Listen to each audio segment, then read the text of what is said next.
Hello, everyone, and welcome back into the fantasy football universe. I am Aaron St. Denis at FF Mad Scientist. That one, I always do it wrong. It's 50-50, and I never guess right. I just am terrible. It's like coin flips. 50-50 chance, and I always guess wrong. Jesse Moeller at jmoeller05. We are here today for our latest mock draft. This one is the first one with the official Scott Fishbowl 14 settings. We found them out Thursday, Friday. What's that? Oh no! Yeah, we just found him out. Yeah, because you glitched for a second. I was like, no, we lost him. We lost him. Yeah. No. So it was funny because I think Wednesday night they were published, and then apparently they weren't finalized, and then Thursday night they were published, and they were the same as they were the other night. So it's like, okay, what the hell are we doing here? So yeah, he had some type of scoring thing he had to figure out, of course. And Scott does a better job than anyone trying to make it fair for everybody. So I get it. I'm like, I was on board with that. I will run briefly through the scoring. I have a whole kind of strategy guide here that I had ready to go last night once the settings were finalized. Head over to fantasyfootballuniverse.com for that. Slaying the Fish, epic strategies for SFB14 mastery. Let me scroll through it here and get the important stuff. So the rosters are very unique. They're wide open is basically like you can build it however you want. So the only definitive things are one quarterback, one running back, one wide receiver, one tight end, one super flex. And this is where it gets interesting. So they then have 5 flex spots and 1 kicker if you're on Sleeper, because Sleeper doesn't allow you to flex kickers. Mm-hmm. If you are on My Fantasy League, you have 6 flex spots and no kicker, but your kicker can be flexed. So it's interesting. Like I said, everyone's going to start 2 quarterbacks because it's super flex, but theoretically, you only have to have one running back, 1 wide receiver, 1 tight end. So you can build it any way you want. So if wide receiver goes early, you could stack running backs. You can just go however you want. So the scoring, here's the part that got interesting. Touchdowns are normal, 6 points, 2 point for a 2-point conversion. Passing yards are pretty nerfed here. It is 1 point per 50 yards instead of 25. So that means for every 100 yards thrown, you get 2 points for a quarterback. Rushing, receiving, 1 point for every 10 yards. That's standard. Half point per first down. 0.25 per rush attempt, which is why we've seen Travis Etienne get worked so far up the board. It is it heavily favors the workhorse backs. Receptions, quarterback and kicker, if they ever catch one, it's a half PPR. Same with running back. Wide receiver, it is full PPR. Tight end gets a full 1.5 PPR. So it ends up being triple points for tight end because they get a bonus extra point for a first down. So a tight end will get 1.5 per catch, 1.5 per first down. Kicker is also pretty heavy here. You get 3.3 for an extra point made, and then decimal scoring for all field goals. Special teams is the other one that gets interesting here. You got 10 points for a return touchdown, not 6. So almost double. And you have 1 point for every 5 return yards. So I think what was it Dennis was saying, was that 199-yard kick return touchdown, something like that. It was an insane number. So like I said, so it's pretty heavily weighted here. I noticed, like I said, I wrote up my top 200 list of who would have finished where in scoring last year, and we've seen Rashid Shaheed get pushed up. Mm-hmm. Was he 23? And I don't have it here. I'll have to look through, but there was a couple of other guys where I'm like, how did they finish so high? And you look at it, was on the backs of some return yards. And of course, now because I'm live, I can't find what I'm looking for. But anyway, so it's heavily favored to wait for.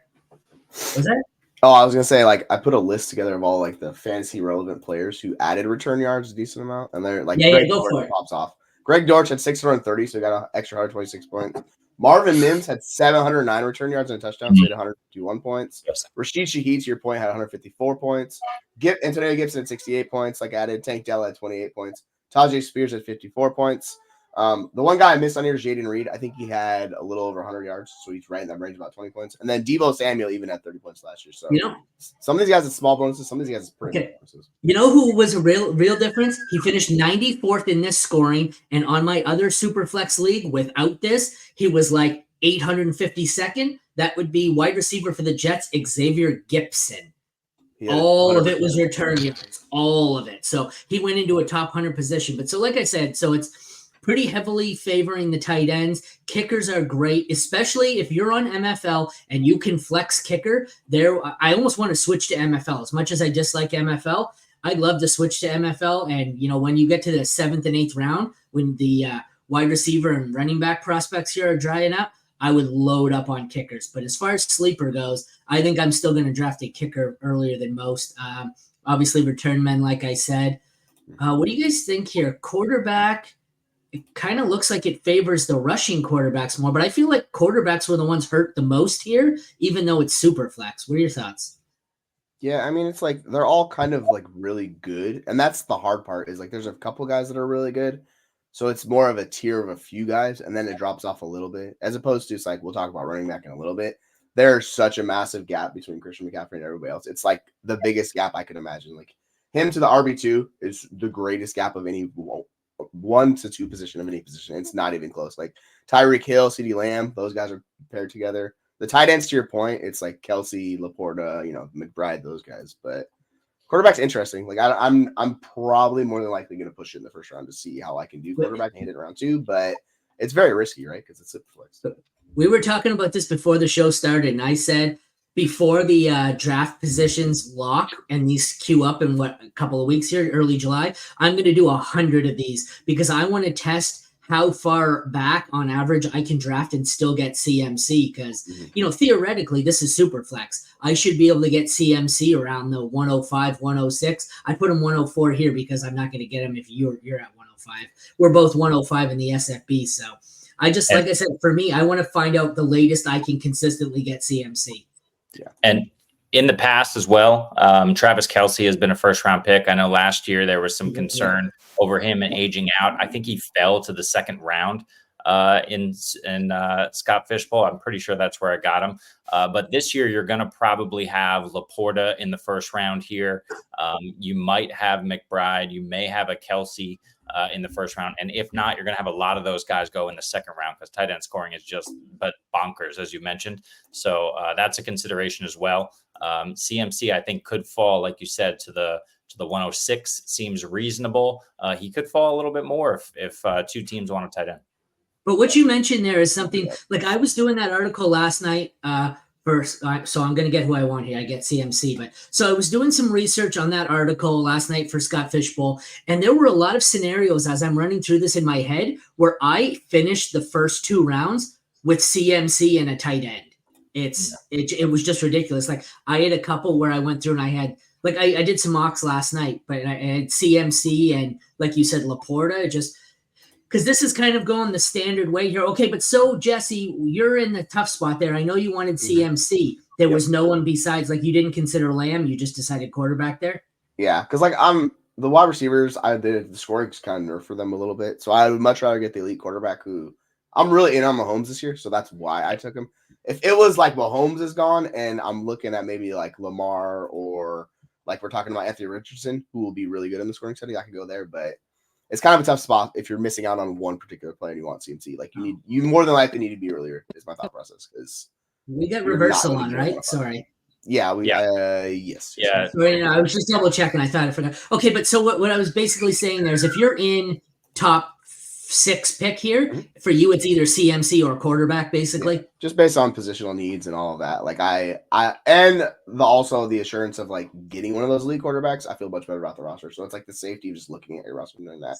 Because I did it a couple years ago where I pushed quarterback and I got no quarterbacks and my team was terrible. And I get it's not the same scoring system, but that was rough, man. That was just. But that's what terrifies me here. I agree when you said it. CMC is easily the 101, I think, in this format. Yes. But the fact that I'm now going to be drafting from the 4 slot with being on the wrong end of the 3rd round reversal, I'm terrified. Like I'm terrified to see what I'm going to end up with at quarterback here. Although a couple of wide receivers here, that's really helped my cause. So. Yeah, I mean, like where Jeremy's at, like these elite wide receivers, like Tyreek Hill or CeeDee Lamb, fall into that spot. Like that's just a money pick. You gotta take it. Jeremy, are you considering when it gets to you here, now that the top 3 receivers are gone?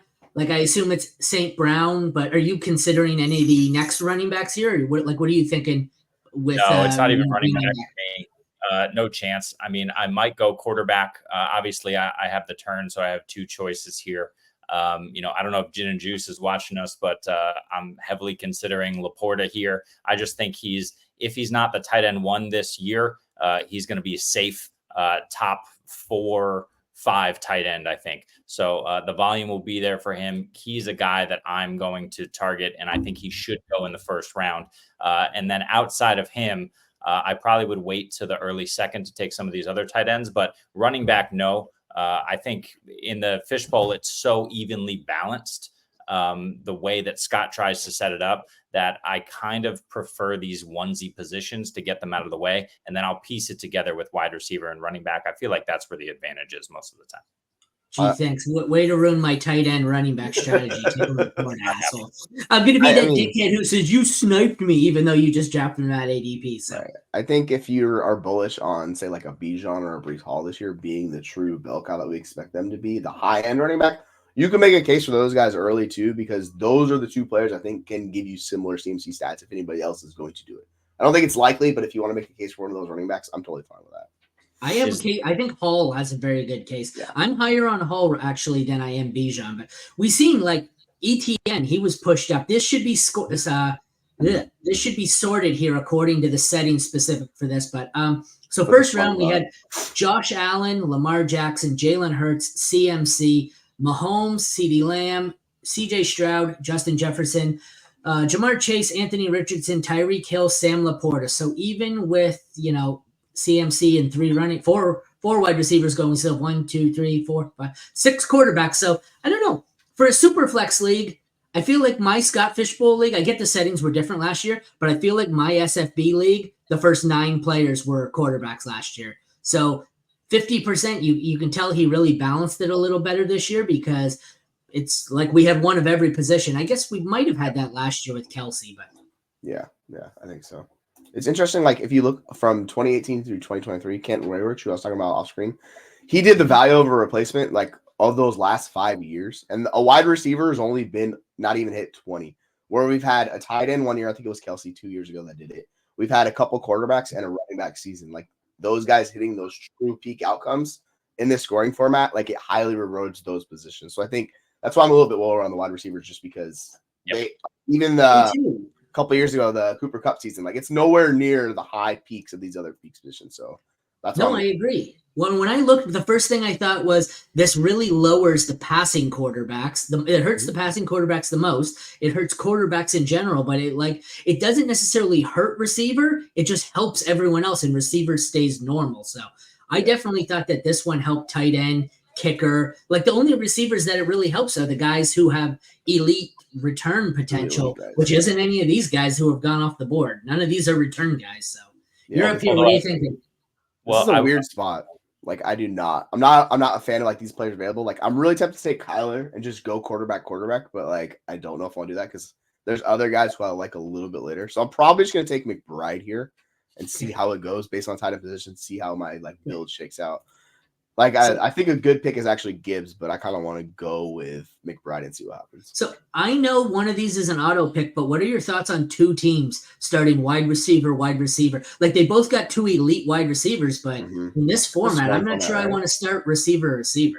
I mean, you still got to start 3 wide receivers, so that's the whole issue too. You're fighting uphill again. If you push wide receiver enough, like they're gonna go early. Like we'll probably see at least 8 in the first 2 rounds, if not more than that. So.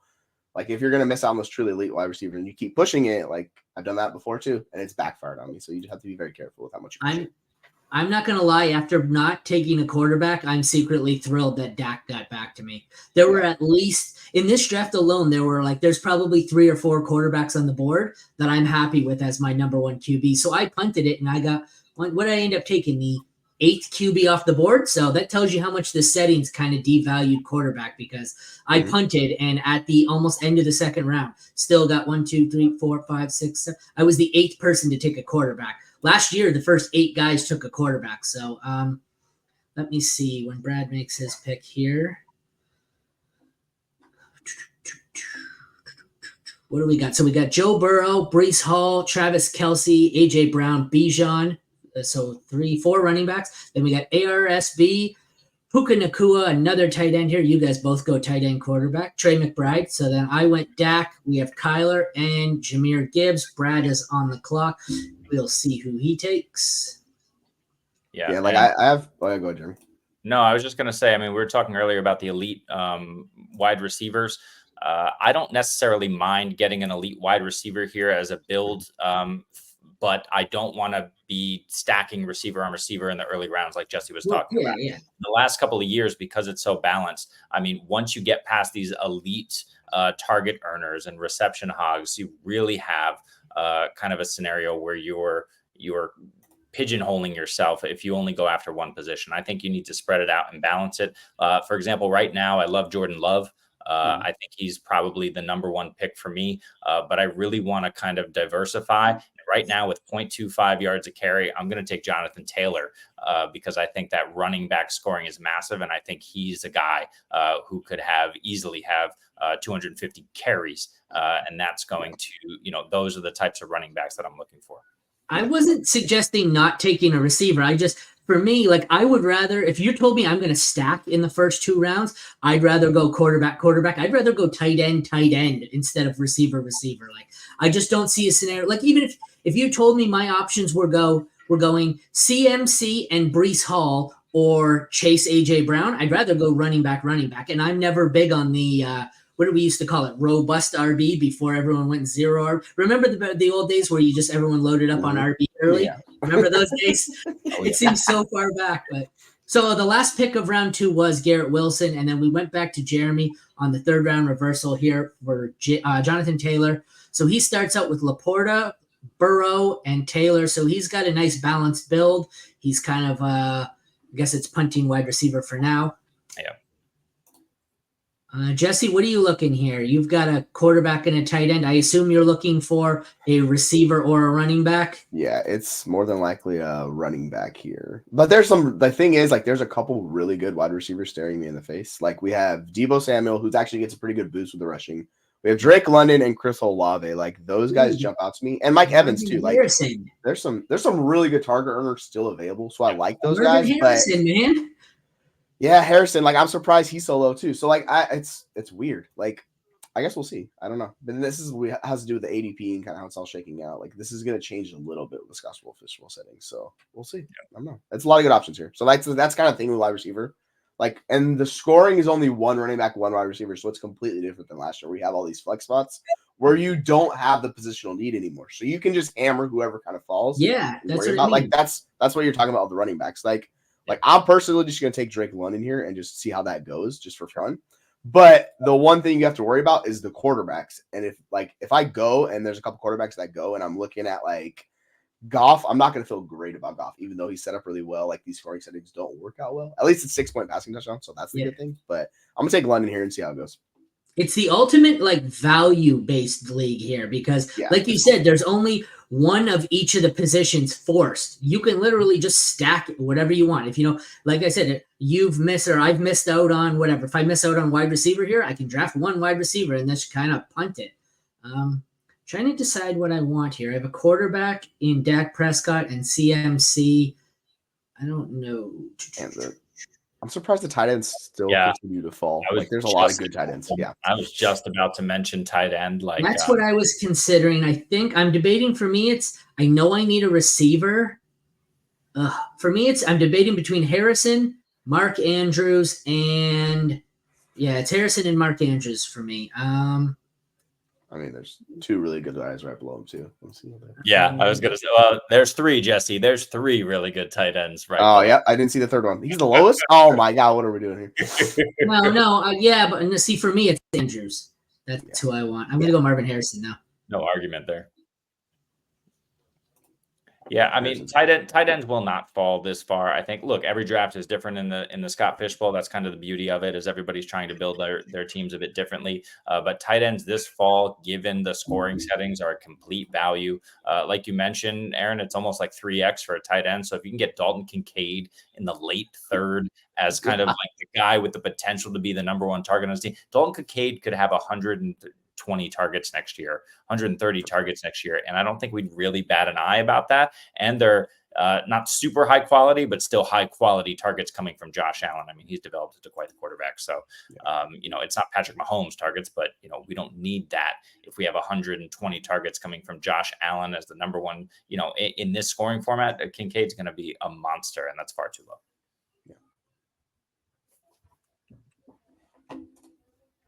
All right, so we wrapped up the third round here. It is, so it started with Jonathan Taylor, Devontae Adams, Saquon Barkley, Tua Tagovailoa, Jordan Love, Kyron Williams, Caleb Williams, Drake London, Marvin Harrison Jr., Dalton Kincaid, Travis Etienne, and Brock Purdy. So we have 2 teams right now with 2 QBs. That's not the usual here in these Superflex drafts. I don't think that's how it's going to go. I think they're going to No, that's what I was saying, because I was just thinking, I'm going to get another quarterback here if I want one. And if you told me I could punt first-round QB and end up with Dak and Herbert, oh, my Lord. But yeah, that's just absurd, right? That would be so nice. Yeah. I think I've had success the last couple of years in Scott Fishbowl punting QB2. I'm going to try it again here, just the way that the board's playing out. Even though a lot of QB2, it's but there's a lot of good options late for quarterback, especially in this format. Stafford, Rodgers is interesting. Mm-hmm. You can go Geno, of course, that we've been hyping up, Jesse, on our last couple of pods. You can even go Russ Wilson. He's so buried. You can go Danny Jones. Those guys are so buried, and as long as they keep the job, they're going to produce mid QB2 numbers, I think. So, that's the issue. Andrews was the player I wanted here, and I'm going to go tight end, and I don't think I'm going to go the tight end everyone wants. But in this format, I just feel like George Kittle is going to have some 60-point games in this format. And I guess I'm stacking I'm stacking 49ers here. So, yeah. So there's actually some pretty good running backs who I really like, but if I'm looking at running backs, I want volume guys specifically. So Pacheco and Henry are the 2 that kind of stand out. I like Jacobs as well, but I'm a little more iffy on his perceived volume. So I'll probably go that likely. But we have Kyle Pitts staring me in the face in the 4th round, and that's just super tempting. Yeah. I will say the fact Jaden Daniels is as low as he is very interesting because he all of that rushing upside, I'm kind of surprised he's still available on the board. I'm going to do this. I'm going to take Henry right here and just lock in the RB1 who I know is going to get a ton of first downs, which is a nice little bonus on the rush attempts on top of that too. So I like Derrick Henry this format. I should mention we're only going 11 rounds. Scott Fishbowl is 22 rounds, but the first 11 are basically your starters. So the last 11 would be, bench players. So I'm hoping that I'm going to aim to draft a legal starting lineup. I'm sure not everyone will. So but we'll see how it goes. Wow.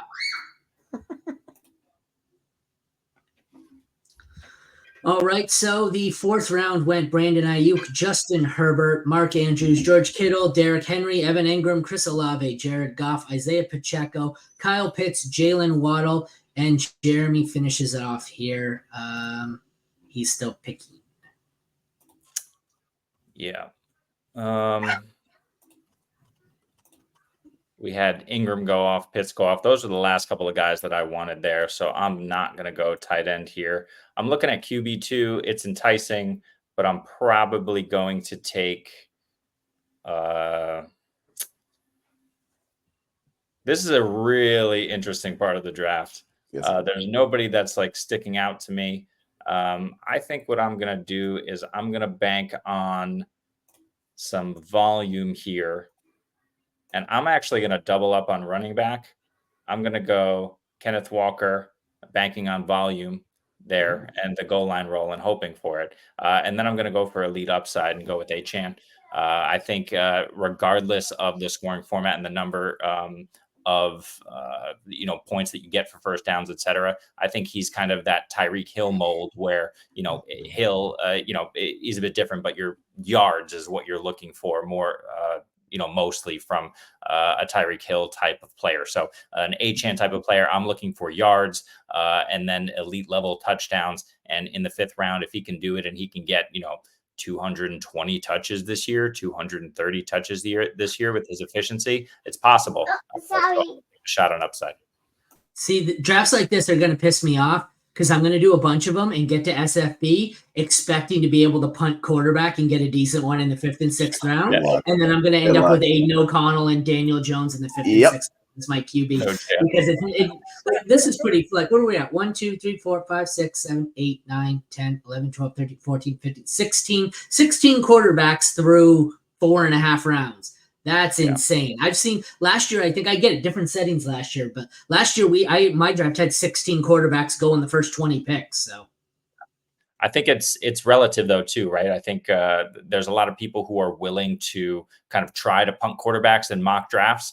I've done enough mock drafts over the last 2 years in SFB to see this happen. And you're 100% right that once it comes to draft day, 2 quarterbacks in the first 3 picks is almost guaranteed for 90%. Here's the run, though. It's starting to pick up because people are starting to look and go, I don't know how much further I can punt QB2. So you're starting to see the next tier, like the outside, the QB2s are starting to get snapped up a bit. Well, yeah, we got like people taking 3 quarterbacks this early, which I get it, but like my whole issue with that is like you are severely costing your team. Like you're banking on an injury, which just seems like a foolish plan to me. Like I do not want to do that because that tells me one of my guys is either going to suck or they're like I'm just basically like you're not going to advance in this tournament doing this right. There's plenty of format or there's plenty of scenarios where I don't mind stacking 3 QBs. I'm not sure I want those 3 if I'm going to stack them. Like I get it where the value falls. Like if you were saying Kyler at one point, like if I get here and I got Dak and then I can get Kyler and then I can stack Herbert, I may have gone 3 QBs there, but I don't really know if I want Love, Goff, Lawrence. That seems like you've stacked 3 high-end QB2s. Yeah, which I don't know, I guess if you're banking on an injury, but all right, I'm gonna take Debo. Did you guys put these questions up? I've been on the draft board. I haven't seen. I have not. No, it's not best ball. It's set weekly lines. Satellites are the best ball, but for the main one, it's set weekly. There's no trading, I should mention. Oh, you guys did answer it, though. Yeah, all good. Yeah, no trading. That's the big one, right? Is that you have to take your picks where you pick. You have to pick within the time limit. And there's no trading after the fact. So you're not picking up a guy because you think he's a value where he is. He needs to be a value and a good piece to your team as well. So make sure you're filling out your roster as best you can.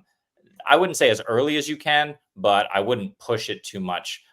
Like you said, it's a little bit different with the fact that we have so many flex spots. But for example, pushing QB2 beyond. So for example, at the next turn, I'm going to really be looking to take my second QB. I really wouldn't push your QB2 beyond round 6, 7, 8. You're playing with a lot of fire there, and you really need 2 competent QBs to compete in this in the playoffs for sure. Yeah, a couple of years ago, I was doing that strategy, and I was between Matt Ryan and Justin Fields. This was back when Matt Ryan was starting for the Colts, and I was like, you know what, I'm gonna take the safety of Matt Ryan, the dumbest possible decision that I regret. Of course, Justin Fields was like top 5 that year. I was like, so you just have to be very careful. Like in this range, like every draft I've ever been in Scott Fishbowl, the QB2s do not make it past the 6th round. Like that's really where you're playing with fire, like you're talking about. You have to be okay with just having some really terrible quarterbacks on your roster if you're going that strategy. Let me recap here the 5th. So we have start off with Devon Achane, Jaden Daniels, Michael Pittman, Josh Jacobs, Trevor Lawrence, Rashad White, Matthew Stafford, Deebo Samuel, Mike Evans, James Cook, DJ Moore, and Brock Bowers. And I'll tell you, when I was on the clock at 4:04, I clicked through each position. I'm like, oh, a couple there, couple there. When I went back on the clock at 5:09, I was like, ugh, no, don't like those. Don't like those. It got fucking ugly in a quick, like it hit the end of the 4. I think the last players right around the middle of the 5th round, like once we hit Rashad White, I think that was the last player where I was like, ooh, I'll take him. And like I feel like I want another running back. Oh no, wait, never mind. I want another quarterback. But so Cousins, Rodgers, Baker, Watson. I know this is gonna sound ugly, but I still think I'm gonna bet that Deshaun Watson's not dead. I'm gonna take the upside here. I don't know. I don't see much in these old guys here. Baker, I think your ceiling is a QB2. I don't know. I don't love the pick. I hate it. I have a lot of Deshaun Watson, but there's got to be something left there. Yeah, I am not big on Baker. I think he's actually probably one of the more overvalued just players in general because which he is. People are I really don't want to take Baker. Like if I'm taking any of these quarterbacks, I'm gonna take Geno here. or Cousins. Like Geno or Cousins are the two I have the most faith in. You could take the case for Rodgers. Just because I'm a Seattle guy, I'm gonna take Geno here and not deal with the Cousins injury. So we'll do that. Damn it! I was looking at the rosters and I was like, Jeremy has one quarterback. Son of a, all right, I gotta take him. You may have noticed I'm working on a series of the ECR versus ADP articles, and so there's 5 of them. I'm done Sleeper and I'm done Yahoo, and so far it's a lot of the quarterbacks like Geno and who else? Geno, Watson, and Herbert are some of the best values, and I found so far. Who was it? Who were we just talking about? Oh, Baker, Rodgers, and there was one other are really overvalued. And it's like it's pretty much the same. Like it's different, slightly different ADP, but you'll see 3 or 4 QBs are really undervalued. These 2 right here are 2 of the more undervalued ones. So I don't love Deshaun Watson, but I like him better in this league where he's my QB2 instead of our dynasty where he's my QB1. Right. And if you don't trust sleepers projections, like I know Wyatt, who is FBW, he just released projections for SFB. If people want to go check those out to see how the projections look, to give yourself a better idea how some of these players stack up. Like these quarterbacks we're talking about, like they're undervalued for a reason. Yeah, very true. Yeah, Jesse took Geno Smith there. I really wanted him because at the turn I could have had my Geno DK stack. And I do love JSN, who it's possible he would have made it around. I love the idea of stacking. Jesse, you could have taken Cousins and maybe you have a lot more faith in Geno, but how do you feel about stacking in a format like this where you're really playing to get in the playoffs, and then those last few weeks you're really just trying to obviously hammer your opponents as best you can with I actually like it if you want to shoot for the playoffs, right? Because there's going to be a lot of similar type builds in making it in the playoffs, because those teams that hit are going to have those players. Obviously we'll see, like last year we had Puka, so whoever had Puka got a massive advantage because you had a super boost. But yeah, like I think stacking is not super important because you're playing in just a 12-man league. So like, but if you're thinking long term, like going towards the championship, like those rosters, if you want to do the week 17 correlation stuff, that's fine, but that's more best ball. But it's probably something just to keep an eye on if you're like deciding between 2 players. So like to your point, I could have taken Cousins and stacked him with Drake and just gone that route. But I was like, you know what? This was not a real league. I don't care. I want to get my guy Geno just for fun. So no, but like you said, this is normally I draft. I'm not safe, but I drafted a balanced team. But in this format, I get it. I'm probably not going to win. There's 3,000 something people, but I'm just playing for upside. And that's why earlier I said I went Kittle, because Kittle's going to have those blow up weeks where he's going to put up 25, 30 points in a regular format. I just don't see that upside with guys like Ingram. Like what I'm hoping is I get Kittle and I'm in the playoffs when Kittle has his run of 3 games where he's tight end 1 3 weeks in a row. And that's all I want. I'm just chasing upside in hopes that I hit, because this big a field, it's mostly luck. You got to stay healthy, but then I hope that I squeeze into the playoffs, and when it matters, my guys go off. But I want to still draft a decent team, because I know come playoff time, they start with your average points per week of the entire season, and that's how you build. So if you barely squeaked into the playoffs, you're going to be behind the 8 ball before you even start. But it's for round 6 here. We start off with Mixon, Flowers, Devonta Smith, Deshaun Watson, Geno Smith, Aaron Jones, Diggs, Nico, DK, Kirk Cousins, Aaron Rodgers, Baker Mayfield, Will Levis. So we've seen the QB run here. Everyone's panicking. Yeah, this is a really good example of why I should have taken a quarterback at the 501, because it looked really good, and then all of a sudden you have 1, 2, 3, 4, 5, 6, 7 quarterbacks go off the board. I wanted any one of Geno, Kirk, or Aaron Rodgers, or Matt Stafford would have done. Trevor Lawrence was available to me, so all those guys were there. I'm left with Baker and Levis, and I felt like I had to take 2 just in case one of these guys just falls off a damn cliff. I mean, you're also at the turn. You have to reach at the turn because you have 24 picks till it gets back to you, right? So it's like I'm in the middle. I can kind of survive runs. If you're on the turn, either like at the 101 or the 112, you have to reach, because like that is going to happen to you more than a few times in draft. So like if you see Deontay Johnson in like the 6th round, you're like, I can get him in the 8th or 9th. You're probably have to take him in the 6th round because someone is going to get him before. So like that's the thing you kind of have to look for. Like you want certain players. Here is where the wide receiver run's going to happen, right around the middle of the 6th, because Look, someone even mentioned lots of wide receivers still available, and we've seen 6 go right here, and there's still a pretty like Higgins, Allen, Pickens, Dell, Kirk, McLaurin, and like these are receivers that normally go in the top 5 rounds, but because of the scoring, I think receivers devalued here. They're available in the 7th, which is where I'm probably going to go. I'm not sure. You've got one of everything, so you're probably at a point where you're just taking value. So yeah, the innings eater running backs are really like they're popular in best ball. They work really well in this format because of the scoring. So the Najee Harris, the Joe Mixon, the guys that you don't project to be super efficient, the guys you project for volume, they get a boost in this format because of how it scores. So like I'm looking at James Conner's another guy, Najee Harris. If you like Ramondre, I don't, but say if you're in Zamir Webb, those type of guys, they'll be very beneficial for you in the scoring format because they're going to give you high floors each week, and it's more of a volume game with those guys. So I don't mind them going here, but personally, these wide receivers are way sexier. So I'm going to let them push the running back a little bit, and I'm looking at these guys, and I'm like, yeah, I'm going to take these guys. Like as fun as like it is to hate on T. Higgins, I'm just gonna take T. Higgins here at the 7-8 and just roll with it because like he's a very good player. I'm gonna follow your strategy here and take a receiver in hopes of the guy I want getting back to me because I think everyone hates this guy. Having said that, I'm not sure I love these receivers. I don't There's mind a few guys them. I really like here, but yeah, like I know what you're saying. But no, but they're all at this point where they're flawed. Like Allen's old, and there's a lot of people there. There's a lot of people here. Pickens has the easiest pathway, but Pickens is the one I'm least in on, I think. So I might be talking myself out of receiver here. Well, who's your quarterbacks? You have Dak and Deshaun. I mean, yeah, you don't really have a guy to stack. So yeah, that you can go Godwin. Godwin was who I was thinking. I think I like Godwin, but I could probably wait on him. And one thing I will say is the rookies fall. Like you want to get rookies because they fall, keeps people uncertainty, like in this format. So like you'll see ADP, like the Xavier Worthies, the Romo Dunze, these guys that are like kind of falling for a reason just because we don't know. You're going to be happy when you take the rookies in this range. I'll just say that. I just said fuck it. I said fuck it and took the running back I wanted. You said innings eater. I went Kamara. I was hoping to stack Kamara and James Conner, but I wanted Kamara. I don't think Kendra Miller. What do we got? The Jamal Williams still there? Give me Alvin Kamara. This offense is going to suck, and he's the only good player left on the team. So yeah. Give me Kamara in the 7th round as my RB2. So I was muted. I was muted. Do not besmirch my beloved Chris Olave like that. He's gone though, isn't he? Stud, man. I would have taken Olave. Oh yeah, no, he's gone. He's been out well. You said he was the only good. He's the only good player on the team.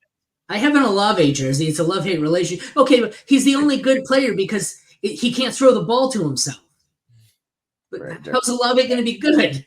Hey, can't throw himself the ball. That's for sure. You can stack a car and Kamara because they're just gonna check it out every time. So there you go. Why the fuck would I? What would I ever do to you? Jesus. So we got. Jesus. So 7th round we have. Where are we? Will Levis, Malik Neighbors, Cooper Kupp, JJ McCarthy. So all the QBs are gone. DeAndre Swift, Amari Cooper, David Montgomery, T. Higgins, Kamara, James Conner, Ramondre Stevenson, Keenan Allen, and Brad is on the clock at the 8. He's got what? A couple of quarterbacks. He has a little bit of everything. What are you guys looking at here? I would just have player available at this point. It's Najee. Yeah. I like Najee actually in this spot. There's a couple other running backs I like. Not anymore. You don't. There's going to be a serious. In this range of the draft, there's going to be a serious runner wide receiver because you're looking across the board, the guys that are available. Wide receivers are jumping out at me compared to the other positions. Like the running backs, it's like, Stop. That is fucking definitely not who I want. God damn it. Fuck that. Oh, that's too funny. I was like, yeah, I got Chris Godwin after all. That is not who I want. Fucking Calvin Ridley. In what world do I select Calvin Ridley? Get him. In what world do I select Calvin fucking Ridley?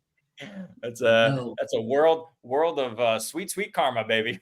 In a mock, I would have normally just said fuck it and let it go, and then I realized who I accidentally picked, and I'm like, nope. So it played out here. So I grabbed Kamara, who I wanted. I was gonna go Godwin, then Kamara, but I grabbed Kamara and Godwin got back to me. I probably would have taken Connor or Najee had they fallen to me, but Jonathan Brooks, I think, is a good value because he's a rookie. No one's assuming he's going to be the bell cow, but I think he's the bell cow there. Yeah, like I very much. If I can get Brooks in the 8th, I'm going to absolutely smash that in the Scott Fish Bowl because I'm going to be thrilled with that. Yeah, Yeah, that's good value. And I think where do we think Brooks goes in kind of a regular redraft league by end of August? How far do we think he climbs? He gets steamed up if he's healthy and he's like practicing and they're talking, like and they coming out saying like, yeah, it's gonna be Brooks being the RB1. Like he's gonna bump up quite a bit, I think. So this is the nice thing with Scott Fishbowl. Like we're drafting so early. If you're projecting guys to take an increase, like you could take them and be like, yeah, like I just feel good about it. Yeah. Agree with that. Ferguson's interesting pick. I actually like Ferguson this year, especially in this format. Yeah. He's kind of a monster. There's nobody else there, right? It's maybe Brandon Cooks, Jalen Tolbert. Right. What are we doing? Ferguson's the second target on that team for sure. Yeah. Sorry, I was playing with the graphic here because I'm trying to get more of the board in. So we see the QBs cooled off, and now looks like everyone who hasn't gotten it. Oh, someone stacked tight end here, but everyone who hasn't gotten a tight end is starting to grab them. I expected the tight end run to start earlier. I guess we got a mini one here, but with tight end basically being triple scoring, I would have thought we have 1, 2, 3, 4, 5, 6, 7, 8, 9, 10, 11, 12 tight ends through 8 rounds. I would have thought there's a lot more than that gone. Yeah, it's pretty rough at tight end right now. I'm looking at them. I'm like, none of these guys. Maybe Freiermuth, and if you're big on Sanat, which like we are long term, I don't know about this year, but like not many of these guys. And Hawkinson, if he comes back, none of these guys are really volume guys, and that's the whole benefit for this guy scoring. So Hawkinson will be after mid-season. Yeah. Whenever if you want to like play the game with Hawkinson and wait, like you could do that. It's just you have to survive the beginning part of the year in this format because you can't be like 1-6 to start your year. Like you're just cooking at that point. So 8th round was Najee Harris. Sorry, let me finish, and then I didn't mean to interrupt. David Njoku, Christian Kirk, Chris Godwin, Jonathan Brooks, Zamir White, George Pickens, Jake Ferguson, Dallas Goedert, Tony Pollard, and Raheem Mostert with Jeremy on the clock to finish it out. Go ahead. Sorry. I have a couple of ideas about receiver, but I'm going to play the game because we've been a little risky already in the build. So you were just mentioning it. This was my thought process is TJ Hawkinson and Scott Fishbowl. I want to be able to get guys who I know are going to pop in the second half of the season as long as they are doing the right thing with him and he's healthy. He's going to be an absolute monster in this format, and rolling out him and Laporta weekly. I'm not really going to be worried about the tight end position. Obviously, I have concerns elsewhere. But I'm not really addressing that. And I think what I'm doing here at the turn, there's some wide receivers that I'm still interested in, but I'm going to punt that one more round. And I'm going to take a guy who I very much believe has a ton of volume in store for him. And that's Zach Moss. And I will stack him with Joe Burrow in case he gets some of that receiving work. There's wide receivers in this game now, right? 2 tight ends, 3 quarterbacks, 4 running backs. Like, I was like, what are you talking about? Yeah, Jeremy doesn't have a single wide receiver 9 rounds in. So listen, we've talked about this. I'm huge 0 RB, right? But the thing is like it's so balanced in this format, and you're no matter how you build, you're gonna take your deficiencies somewhere. So you might as well some good receivers. You might as well feel comfortable elsewhere. And that's the thing. There are still some good receivers, and I'm banking on a couple of them coming back around. So we're going to see. Not now. Look, the run's going to start. Gonna be it's coming. You did this with QB, and now you're going to do it with wide receiver and miss on another run. You're going to get stuck with Calvin Ridley. This is why we mock. I love what we're doing here. You're going to have Ridley as your wide receiver 1. Yeah. You're going to give me Brooks and Odunze back-to-back? I might just blow a gasket right now. Oh, baby. Jesse needs to kind of mute himself and take himself off screen for a few minutes here. I'll be back in 5.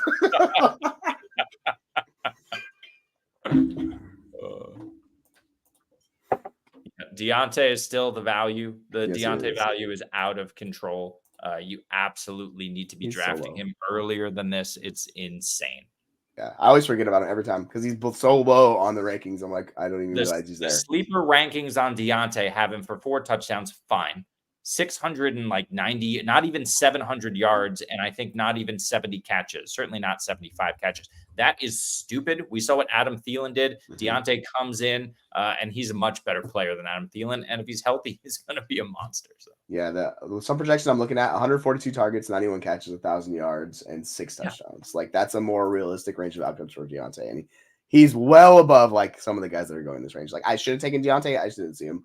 So like that's my fault, but I'm happy with the Romo Twins. But don't make that mistake in the Scott Fish Bowl or elsewhere. Deontay Johnson is far too low. Go get him. 9th round value is insane. Take him in the 8th. Just goes to show you how unsure people are of the wide receiver rooms in KC and Tennessee. All the top receivers left are Chief, Titan. Chief just went there. So 9th round, we had Zach Moss, Javonte Williams, Tyjae Spears, Addison, Reed, Dell, Edwards, Adunze, Deontay, McConkey, Dalton Schultz, Xavier Worthy, and we start the 10th with McLaurin and Bryce Young here. Who's on the clock? We've got Hawaii 3G. Does he? What's he got looking? He's got started quarterback, then went tight end. His team doesn't look bad considering he punted the two like running back and wide receiver for 5 rounds. Love it. Bully QB, bully tight end. That's an interesting build. I am going to be the crazy person here, and I am going to take Brandon Aubrey. There you go. Get your guy. Like I mean, there's a certain point, especially if you have like a kicker who gives you the advantage. Like Aubrey. When the wide receivers spin out is when you start going kicker, I think. Yeah, like in this range, I'm assuming like the earliest the kicker goes is probably around 8. So I'm assuming in this range of players, you'll see a kicker, like one of the kickers go, and then maybe there's a run, maybe not. Just depends how you want to do it. Like I'm fine punting kicker myself personally because I feel like I can get a good kicker later. But yeah, if you want the advantage, go for it. I'm actually going to take another wide receiver, the guy who I expect to be the Chiefs wide receiver one, Hollywood Brown. I'm going to take him. Okay. Well, the top 5 receivers or the top 5 kickers in this format are awesome. Like I told you, I did the top 200, and I think there were in the top from 35 to 50, there were 6 kickers. So, yeah. Well, Jeremy, after punting wide receiver, there were 1, 2, 3, 4, 5, 6, 7, 8, 9, 10, 12 receivers taken before it got back to you at minimum. So JSN was my guy. I was hoping was going to get back. I wasn't confident. I thought Jesse was just going to take him there. It went next, right after Jesse, but he's far too low as well. I mean, we talk about Deontay, and he's way too low. JSN is far too low as well. I mean, Tyler Lockett's going to take some of that work, but he's not going to take nearly as much. We saw the decline in Tyler Lockett's volume begin last year. It's going to continue this season. Why don't you recap it? Because I'm deciding what I'm going to do here. The moral of Jeremy's story here is if you pick on any of the turns, prepare yourself because, you can really – he got stuck on the wrong end of 2 runs. He was going to take a QB here and got stuck with Baker and Levis. Well, now he's just apparently not drafting a receiver. But 10th round, we had McLaurin, Bryce Young, Chase Brown, Brandon Aubrey as the first kicker, Hollywood Brown, JSN, Cole Kmet. That's an auto pick. I don't know why anyone's taking Kmet. Rashee Rice, Freiermuth, DeAndre Hopkins, Luke Musgrave, Brian Robinson, and Jeremy will get set to kick off the final round here. At this point, you might be better off to take a kicker over a receiver. Are these the legit there's only 1 wide receiver and 1 running back? And the rest are flex. Yeah, it's very weird scoring settings. So I'm not a kicker as well. I'm going to punt wide receiver again, like you mentioned. I don't want to get caught on the wrong end of runs. That's where you get into trouble drafting. Yes, I need a wide receiver at some point, but I'm going to piece it together later in the draft. So here I'm probably going to go. But that's an interesting point though, because that's exactly how you take something. So you've been on the wrong end of the run here, which is bad. But by overreaching there and taking a wide receiver you don't want, you would have just compounded the bad situation and made it worse. So you take the value and you just say, fuck it. Like you're already going to be punting receiver. Why overdraft? Who do we got here? Calvin Ridley. Why overdraft Calvin Ridley? So don't compound the issue. Absolutely. And, in terms of my team, I have an extra quarterback. I have now a bench player in Jaylen Warren because he doesn't fit into my flex. And the only thing I'm missing in my starting lineup is a wide receiver. That now I'm just going to have to hammer late wide receiver and hope somebody breaks out.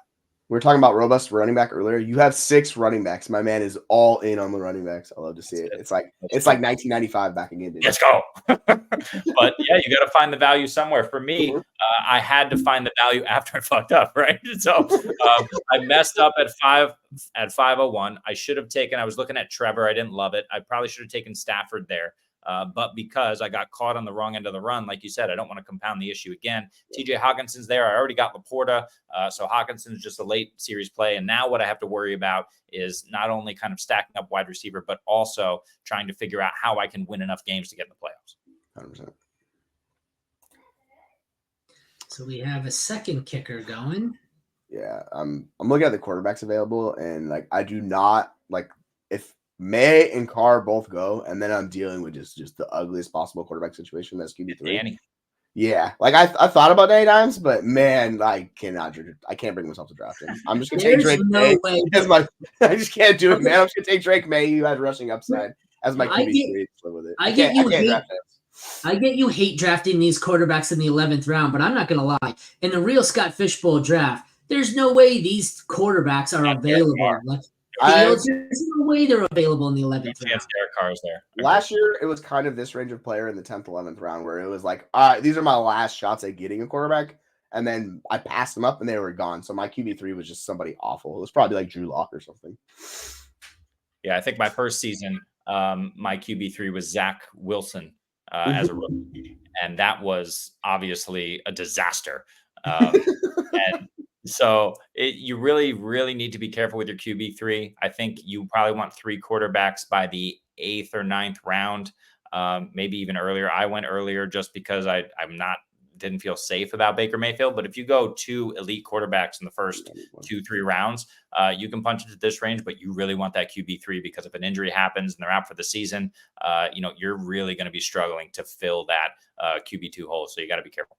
I would say if you're going to go like truly elite quarterbacks, like this is the strategy people do in best ball, just punt the QB3. Like just punt it. Because if they get hurt, you're not finding replacement level value for that guy anyways, right? So just don't even worry about it. If you have like a Lamar and a Herbert or one of those guys, like you set your bet there, you just got to ride with that bet. So don't don't overreach for QB3 in that situation. But yeah. Fair. So the final round, we have Jalen Warren, Russell Wilson, Calvin Ridley, Jerome Ford, Brian Thomas Jr., Justin Tucker, Cade Otton, Drake May, Derek Carr, Zach Charbonnet, Evan McPherson, and we have the final pick by Brad is what was it? Everyone's so favorite player. We did have another kicker there. So Butker. I guess, can we see that full on the screen? I hate how it cuts off the bottom, but what is it? So my team looks like Dak, Watson, and Carr at quarterback. I have only 2 running backs in CMC and Kamara. I have Marvin Harrison Jr., Mike Evans, Godwin, and Deontay at receiver, 1 tight end in Kittle. So I'm light at both running back and tight end. Obviously, this one only 11 rounds. Mm-hmm. I don't mind my quarterback room considering I didn't really target quarterback. I don't love my team. I don't hate the team. I don't feel like it's the winning team. Like I feel like it's an overall, it's probably a playoff team, but it's not great. Jesse has Mahomes, Geno, and May at quarterback. Running backs, he also only has 2. He has Derrick Henry and Jonathan Brooks, so he's went really risky there. He's got the old guy and the rookie. Tight end, he has McBride. Wide receiver, he has London, Debo, T. Higgins, Adunze, and Hollywood. So I feel like that's a pretty solid wide receiver room. Jeremy has 3 quarterbacks. He has Burrow, Baker, and Levis. That's a little scary.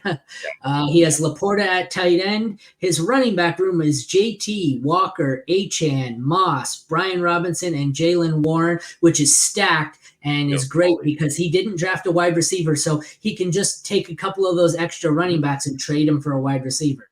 Well, but one thing we actually mentioned at the top of the show, right, is return yards. Rashid Shaheed is still on the board. He was the number 26 or 27 player overall, and here we are in the hundreds, right? You got to start looking at Rashid Shaheed in this format a lot earlier. I also think that the Saints have to be better than they were last year. There's room for Shaheed to have a mini breakout as a wide receiver. And then with the, return yards stacked on top, he really could be top 20 player if he was 27 last season. Oh, for sure. Like he could get a boost in the offense this year. I think he's a very good pick. Like he's the one that stands out. I mean, there's other guys like Greg Dortch who are going to return or these others. So like look at rosters, see who's going to be the kick returner, punt returner. If someone's doing both jobs, like it should be a guy you should be targeting. Like, yeah. Round 10, I think, is where I'm starting to look at kickers, the sneaky players with the kick return upside, like you said, like Shaheed, and then the kind of upside rookies. Like there's still we got Troy Franklin. We've got a couple of running backs here. Kamani Vidal haven't gone. So I think by about round 10, I'm looking for some of the guys who are undervalued based on how they'll perform in this scoring. Anything really stand out besides the fact that quarterback is not going to, like, we still have decent quarterbacks going into the, not decent, I guess, it's relevant, Carr, Wilson, and May, but there's no way those guys are going to be available at the end of the 11th round in SFB14. Yeah. No, don't even worry about it. Mine was streaming in the other room. I understand. I completely understand. Any final thoughts here? No, I mean, starting quarterbacks are relevant, right? So we have relevant quarterbacks. We still have Bo Nix and Danny Jones, who are starting quarterbacks right now, who are not off the board. I don't expect them to be have massive upside, but they're guys that you can plug in, and if you're good everywhere else, and you can get them this late with your build, right? I mean, I think those guys are awesome quarterback threes. If you've only got two, let's look at team 3 here. Hawaii has Hurts and Murray. Go ahead in the next round on the turn and get either Nix or Danny Jones. Just lock it down and feel super comfortable, because otherwise you got your 2 tight ends, you got your 4 running backs and 3 wide receivers. I mean, you're good to go in terms of balance. You want balance here as much as possible at the end of the day. So I like the way Aaron mentioned it before. I like the way Hawaii built this team, and he's in a good position here going forward as well, the way it fell. Yeah, I will say you could also, if you can't find a QB3, you can do like with the running backs like you have, you can play one in the super flex spot with the scoring format. So if somebody's going to get volume, and if also like Tyrone Tracy was the kick returner for the Giants, and if you expect him to get volume as a rusher, like that's a guy you could get super late who you could plug in a week, right? And he'll give you 10 plus points and be viable for you. So like there's other ways to do QB3 if you can't find one. Yeah. So I think at the end, based on this format, the thing to take away is just draft for value, because with so many flex spots and so much, ability to just stack your roster how you want, I think you just draft for value at the end of the day and you don't worry about it. Like Jeremy, who's punted wide receiver, and then I guess me and Jesse have kind of punted running back. We each have 2, but it's more than enough. So, all right. Well, thank you all for tuning in. We will be back tomorrow. I'm not sure what we're doing tomorrow. I think we got a rookie face-off, maybe. Not sure. We're kind of going to wing it. But thank you all for tuning in. Hopefully we'll get another one of these going, because I think the Scott Fishbowl ones are interesting, because I don't know how many of these I've done, and I don't think I ever approached 2 of them the same. It's the ultimate go with the flow and just kind of wing it draft. But thank you all for tuning in. Head over to fantasyfootballuniverse.com if you want to check out our Scott Fishbowl 14 strategy guide with the breakdown of all the rules and some strategies we think are going to work, as well as the article series we have coming out breaking down each site's ADP when compared to Fantasy Pros ECR. Let you know some of the values, overvalued, undervalued guys like Deontay's pretty much undervalued by about 50 picks everywhere. So thank you all for tuning in. Take care. We'll see you next time.